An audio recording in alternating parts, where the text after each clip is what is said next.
Ini Kluivert, Pastor, sama Langsat tiga-tiga bertanggung jawab. Ya makanya dia mesti menjelaskan ini gitu.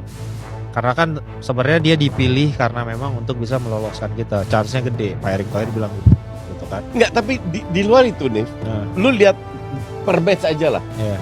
Kalau pergantian udah oke, pemain oke, semua oke, kita tetap kalah. We can accept that. Iya. Ini kan nggak perlu kalah kita.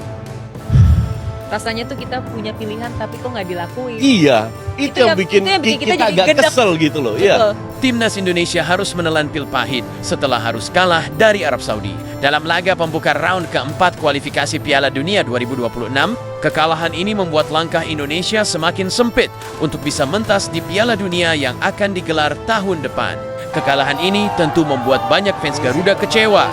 Pasalnya, pertemuan terakhir Timnas dengan Arab Saudi, Indonesia berhasil mengalahkan Al Dawsari dan kawan-kawan dengan skor 2-0 lewat gol yang dicetak oleh Marcelino Ferdinand. Tapi di luar itu semua, kita harus akui bahwa pergantian pelatih di tengah jalan oleh PSSI, apalagi menuju event besar seperti Piala Dunia, bukanlah keputusan yang baik, bahkan bisa dibilang bodoh. Karena di laga paling penting untuk menjaga asa ke Piala Dunia, Timnas Indonesia justru tampil amburadul. Bahkan pola permainan Timnas sampai laga saat melawan Saudi tidak pernah tampak jelas. Lini tengah tanpa arah, permainan tanpa identitas. Tidak ada ritme, tidak ada struktur, tidak ada visi, hanya mengandalkan umpan lambung. Kalau hanya begitu, Simon McManamy juga bisa. Tak perlu ganti pelatih yang katanya mengandalkan filosofi total football dan kaya taktik. Keputusan mencadangkan Tom Hai, otak permainan tim, dan menyingkirkan Nathan Chu Aon dan tidak membawa Ivor Jenner adalah malapetaka besar. Lini tengah pun lumpuh total. Mark Klok yang ditugaskan jadi jenderal di lini tengah bed tidak bisa memberikan dampak apa-apa. Inilah akibat pelatih yang tidak paham lapangan dan kebutuhan tim. Padahal semua bisa dihindari. Kalau saja pelatih punya sedikit kecerdasan membaca permainan dan karakter pemainnya, tapi masalahnya lebih dalam. Ini bukan sekadar soal taktik, ini soal pemilihan pemain yang kacau. Pemain berpengalaman dan sedang on fire di klub justru disingkirkan. Yang tampil buruk malah dipercaya jadi starter. Seolah pemilihan pemain lebih berdasarkan kedekatan pribadi, bukan kebutuhan taktik. Di lapangan, semuanya runtuh. Selama 1 jam pertama, Indonesia seperti kehilangan nyawa. Tidak ada pressing, tidak ada build up, tidak ada kepercayaan diri. Baru ketika Tom Hai dan Ol Romani masuk, permainan hidup kembali. Bola mengalir cepat, peluang tercipta. Tapi keajaiban itu tak bertahan lama. Pelatih justru menarik Miliano Jonathan, pemain yang baru saja membuat perbedaan. Sebuah keputusan tanpa logika. Sementara Mark Klok yang bermain buruk tetap dipertahankan sampai akhir. Hasilnya Indonesia kalah 3-2. Skor yang tampak ketat, tapi sejatinya menunjukkan betapa buruknya organisasi tim. Setelah laga, kritik pun meledak dari mana-mana. Legenda, analis, dan publik semua geleng kepala. Patrick Kluivert datang dengan nama besar, tapi gagal menyesuaikan diri. Ia lebih sibuk menerapkan sistem gaya Eropa tanpa memahami karakter dan kondisi pemain Indonesia. Kini, mimpi ke Piala Dunia nyaris sirna.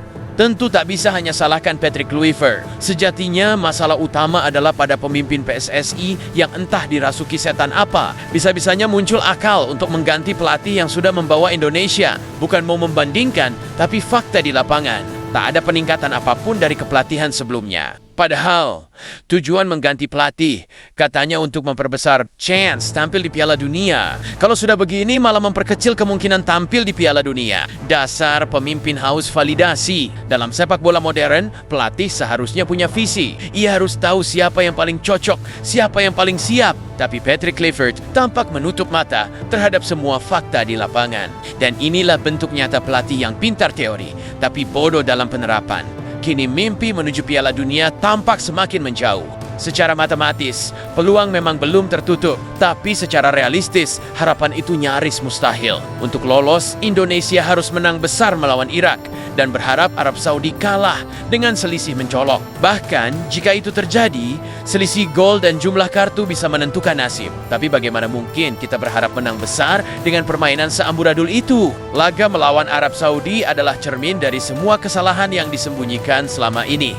Manajemen tim yang buruk, strategi tanpa arah, dan ego yang menutupi akal sehat. Pelatih boleh datang dan pergi, tapi kesalahan dalam membaca karakter pemain akan selalu menghasilkan hasil yang sama, kekalahan.